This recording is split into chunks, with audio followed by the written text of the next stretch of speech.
This is the third stanza of this ode to a nightingale. Fade far away, dissolve, and quite forget what thou among the leaves hast never known. This stanza is full of grief, full of sadness, and again we find here autobiographical notes.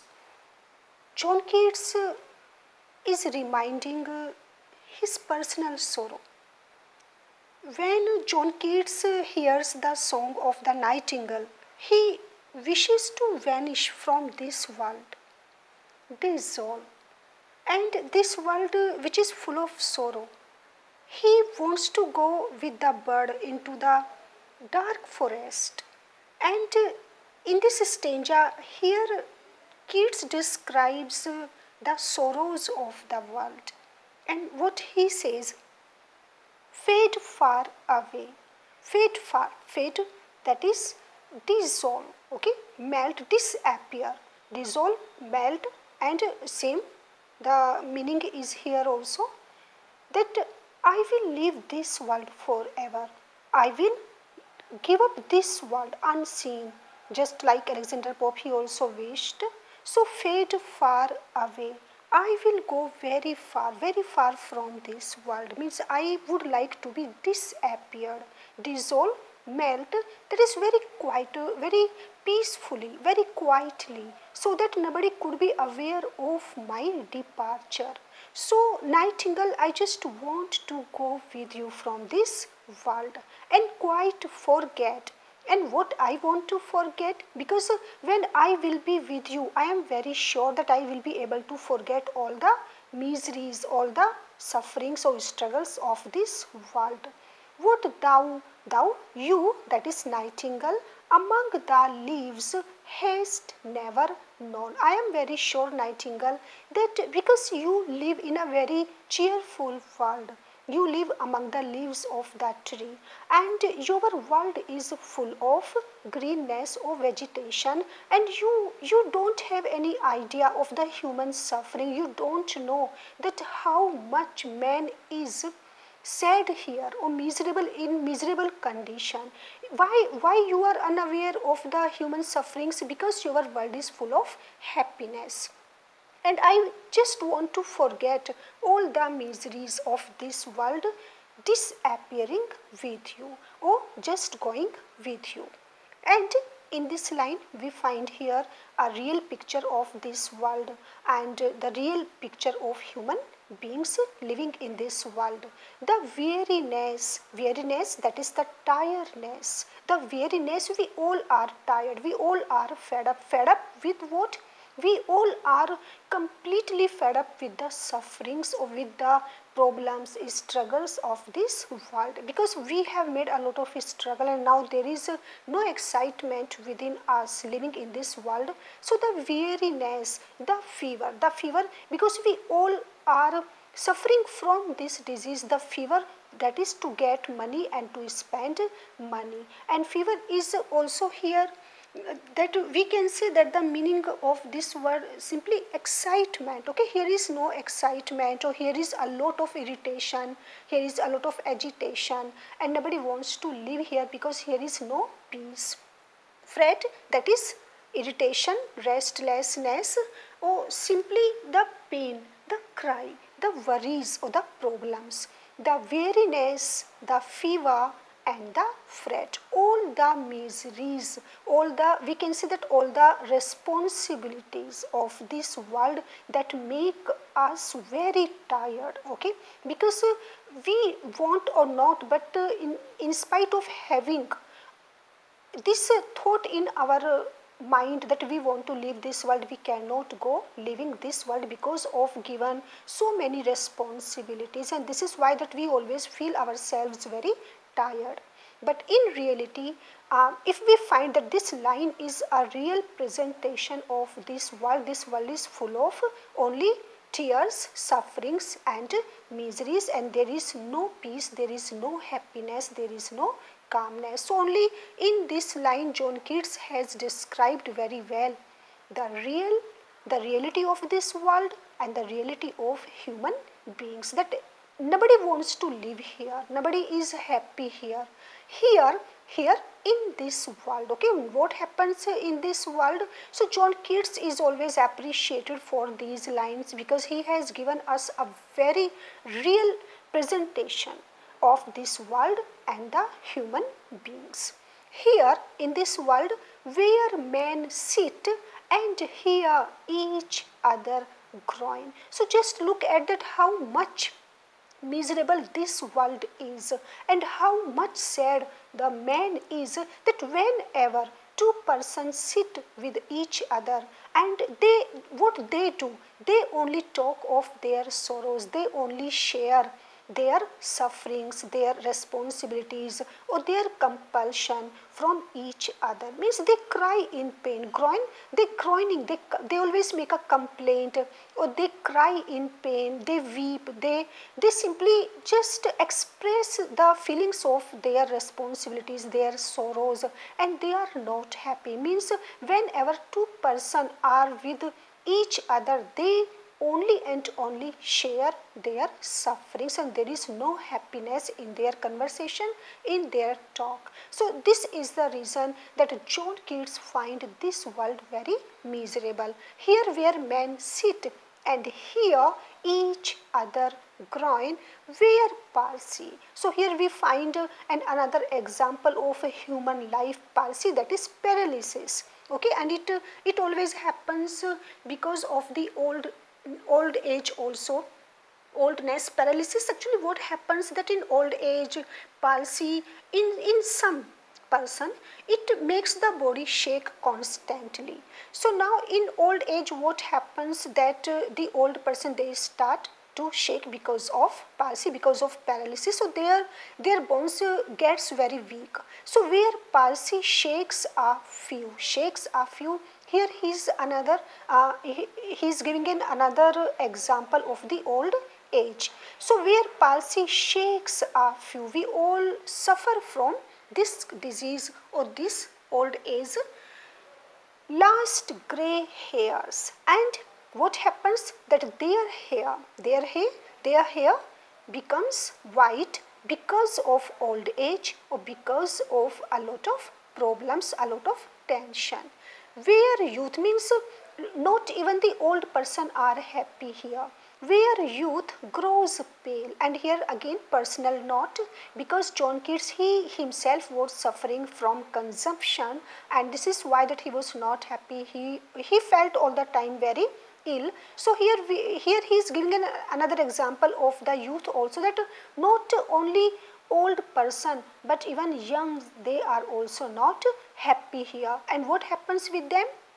Where youth grows pale, youth is also tired of the sufferings of the struggle, and in their youth they grow pale, they look very pale, their face with tension, okay, with tension they grow to pale and spectre thin, they become so thin that they just look like a ghost, okay, like a skeleton.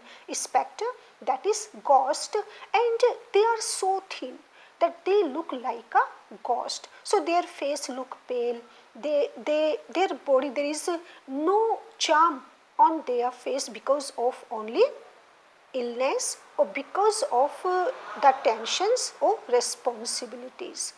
Where palsy shakes a few said last grey hairs, where youth grows pale and spectre thin and dies. And what happens only within 2 lines? This is the life of human beings, whether they are old, they always remain very sad, in young age also and in old age also, and suffering from different kinds of diseases, they go to their grave, okay, and then they die. Means right from the birth to their death, they remain always very sad. And what happens then? Their end comes and then they leave this world.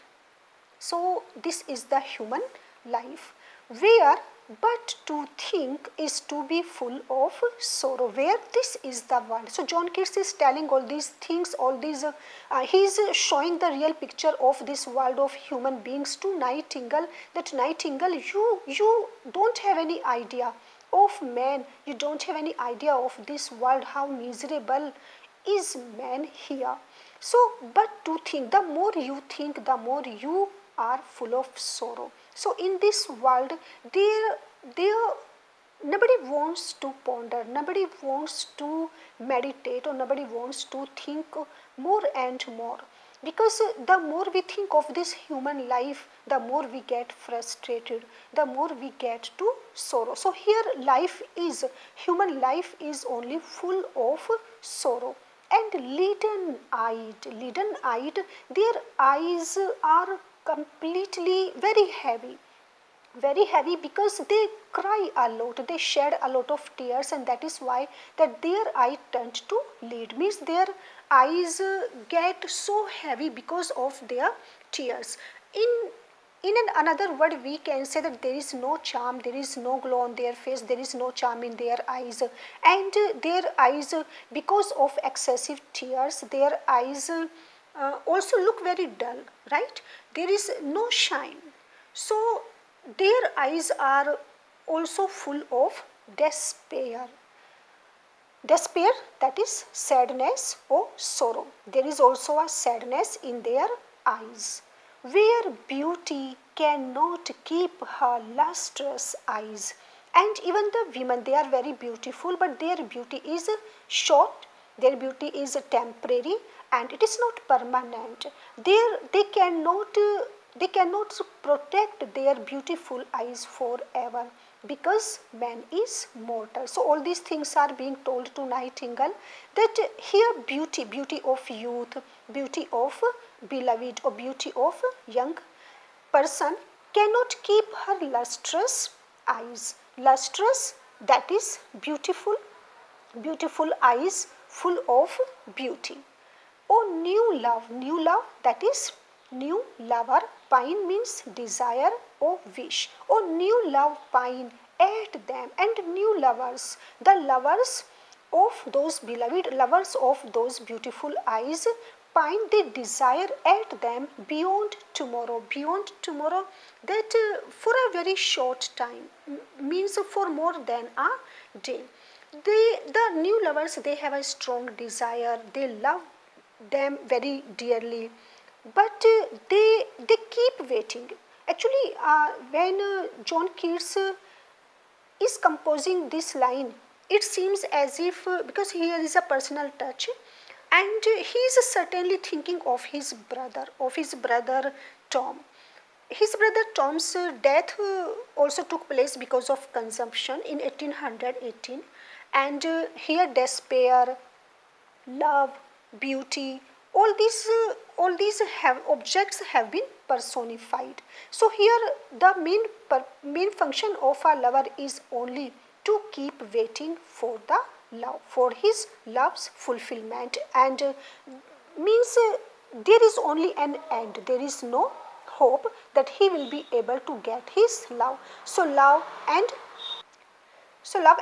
beauty, they go together, but love has to wait for a long time. The same happened with John Keats also.